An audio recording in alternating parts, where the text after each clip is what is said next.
என்னமா நீங்க சொன்னீங்க, நான் பெரிய உத்தியோகத்துக்கு போறேன், சம்பாதிக்கிறேன், உங்களை ஓஹோன்னு வச்சு காப்பாத்துறேன்லாம். மா இப்போ நான் அதே தாமா சொல்றேன். நான் சொன்னதுல எந்தவித மாற்றமும் கிடையாதுமா. இங்க வேலை பார்க்கறத விட வெளிநாட்டுல போய் வேலை பார்த்தா நிறைய சம்பாதிக்கலாமா. சீக்கிரம் லைஃப்ல செட்டில் ஆயிடலாம்னு என் ஃப்ரெண்ட்ஸ் எல்லாருமே சொல்றாங்கம்மா. எனக்கும் அதான் சரின்னு படுதுமா. ஓகேன்னு சொல்லிட்டு வந்துட்டேன். என்னது, வெளிநாட்டுக்கா? என்னடா சொல்ற? ஆமாமா, துபாய்க்கு போலான்னு முடிவு பண்ணிட்டேன். அங்க வேலைக்கு போனா வருஷம் 5 லட்சம் ரூபாய் சம்பாதிக்கலாமா. 2-3 வருஷம் கஷ்டப்பட்டா போதுமா, இங்க லட்சாதிபதியா வந்து இறங்கலாம். அதுக்குள்ள என்ன பார்த்து நம்பிக்கை இழந்த சோம்பேறின்னு முடிவு பண்ணிட்டீங்களேப்பா? அப்படி இல்லப்பா, திடீர்னு வெளிநாட்டுக்கு வேலைக்கு போறேன்னு சொன்னோன்னே கொஞ்சம் மனசுக்கு ஒரு மாதிரி ஆயிடுச்சு. ஆமா, துபாயில என்ன வேலையா? அது என்ன வேலைன்னு தெரியலப்பா, கடுமையா உழைக்கணும்னு மட்டும் சொன்னாங்க. ஆமாடா, துபாய்க்கு வேலைக்கு போயிட்டு வந்த ஃப்ரெண்ட்ஸுங்க 2-3 பேர் சொன்னாங்க. அங்கே இந்த கட்டடம் கட்டணுமா, ரோடு போடணுமா, அப்புறம் இந்த ஒட்டகமெல்லாம் மேய்க்கணுமா, அந்த மாதிரி ரொம்ப கடினமான வேலையா இருக்குன்னு சொன்னாங்க. அது மட்டும் இல்லப்பா, வெயில் ரொம்ப ஜாஸ்தியா இருக்குமா, வேர்வைக்கு பதிலாக ரத்தமா வருமா. அப்புறம் சாதாரணமா இந்த 8 மணி நேரம் வேலையெல்லாம் கிடையாதாம்ப்பா, 18 மணி நேரத்துக்கு மேல உழைக்கணுமா. ரொம்ப அடிமை மாதிரி நடத்துவாங்கன்னு சொன்னாங்க. இந்த மாதிரி வேலைக்கு போகணுமாப்பா. அப்பா, உழைக்கணும்னு முடிவு பண்ணதுக்கு அப்புறம் எந்த மாதிரி வேலையா இருந்தாலும் பரவாயில்லப்பா. நான் உழைப்பாளின்னு வெளிநாடு போயாவது நிரூபிக்கிறேன்ப்பா. அதுவும் சரிதான்ப்பா. வெளிநாடு போகணுன்னா அந்த பாஸ்போர்ட்டு விசாலாம் எடுக்கணும். அப்புறம் ஏகப்பட்ட சம்பிரதாயம் இருக்கு, அதுக்கெல்லாம் நிறைய பணம் செலவாகுமே. அதுக்கு என்னப்பா பண்றது? அப்பா ஆமாப்பா, கண்டிப்பா பணம் செலவாகும்.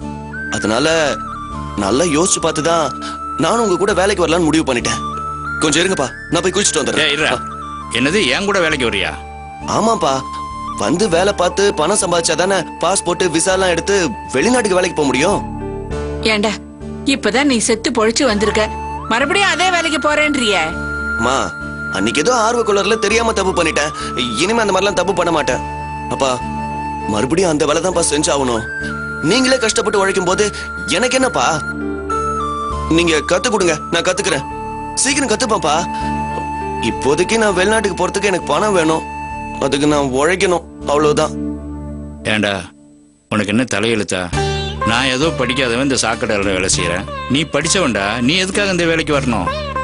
ஏதோ வெளிநாட்டுக்கு போய் வேலை செய்ய போறேன்னு சொன்னே உன்னை பிரிஞ்சிருக்கிறது நினைக்கும் போது மனசுக்கு சங்கடமா இருக்கு.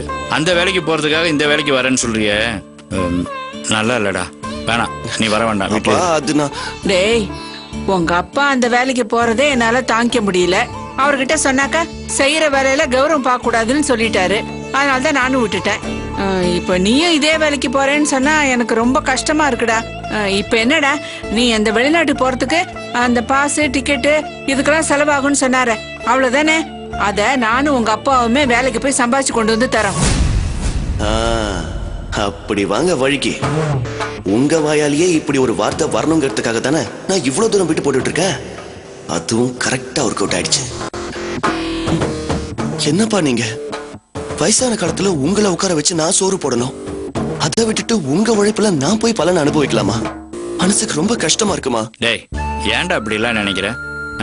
பெத்தவங்க கஷ்டப்படுறது எதுக்கு? பெத்த பிள்ளைங்க நல்லா இருக்கணுங்கிறதுக்கு தானே. இந்த வர்ற எங்களுக்கு உடம்புல வலு இருக்கு, மனசுல தெம்பு இருக்கு. நாங்க உழைச்சு உனக்கு பணம் சம்பாரிச்சு தரோம்டா. நீ இதெல்லாம் நினைச்சு மனசை போட்டு குழப்பிக்காத. அப்புறம் இந்த பாஸ்போர்ட் விசா எல்லாம் எடுக்கிறதுக்கு என்ன பண்ணணுமோ அதை போய் பாரு. மத்த எந்த யோசனையும் வேண்டாம் உனக்கு, சரியா? இல்லப்பா, இன்னைக்கே போட்டோலாம் எடுக்கணும், அப்ளிகேஷன் வாங்கணும், அதுக்கெல்லாம் பணம் வேணுமே. சரிப்பா, அதுக்கெல்லாம் எவ்வளவு தேவைப்படும்? 700-800 ரூபா தேவைப்படும். அவ்வளவுதானா? இந்த இதுல ஒரு 300 ரூபா இருக்கு, இதை வச்சுட்டு ஏதாவது சரி பண்ண முடியுமா பாரு. 300 ரூபா தான் இருக்கா? 300 ரூபா வச்சு நான் என்னப்பா பண்ண முடியும்? டேய் இருடா, நான் டப்பால ஒரு 500 ரூபா போட்டு வச்சிருக்கேன், எடுத்துட்டு வந்து தரேன். ஐயோ, நேத்து அந்த பணத்தை வச்சு தானே ஜாலியா இருந்தோம். இப்ப தெரிஞ்சா என்ன பண்றது?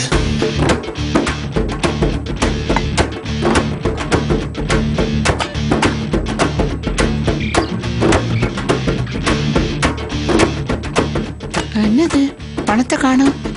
இதுல தானே வச்சிருந்தேன். யோ, இந்த பருப்பு டப்பால பணம் வச்சிருந்தா நீ ஏதாவது எடுத்த? ஏண்டி, நான் எதுக்கிட்டே எடுக்க போறேன்? எனக்கு தான் இப்ப எந்த கட்ட பழக்கமும் கிடையாது. இதுல தானே வச்சேன். இதுல வச்சிருக்கேன் பாரு. இல்லடா, அதுல வைக்கல. இதுல பாத்தியா, 500 ரூபா இதுல வச்சிருக்கேன். இதுல தானடா நான் வச்சேன். என்னம்மா, வர வர வயசு ஆக எது இங்க வச்சிருக்கேன்னு தெரியல. சரிடா, நீ அத அங்க வை. இந்த பணத்தை வச்சுக்கோ. அது என்னமோ சொன்னியே, அந்த போட்டோ எடுக்கிறது, அப்ளிகேஷன், அதெல்லாம் இதுல பண்ணிக்கோ. போதும்ல? போதுமா, சமாளிச்சுக்கலாமா? இத பாருடா, நீ போய் குளிச்சுட்டு இதெல்லாம் ரெடி பண்றதுக்கான வேலையை பாரு. சரி. இந்த சாக்கடை ஆடுற வேலைக்கெல்லாம் போவேன் நானு. சரிம்மா. ஆமா, இந்த வெளிநாடு போறதுக்கு எவ்வளவு நாள் ஆகும்? ஒரு 2 மாசம் ஆகுமா? ஆ? ம். சரி, நீ போய் குளிச்சுட்டு ரெடியாவே, நான் டிஃபன் எடுத்துட்டு வரேன். சரிம்மா. இந்திய தொலைக்காட்சிகளில்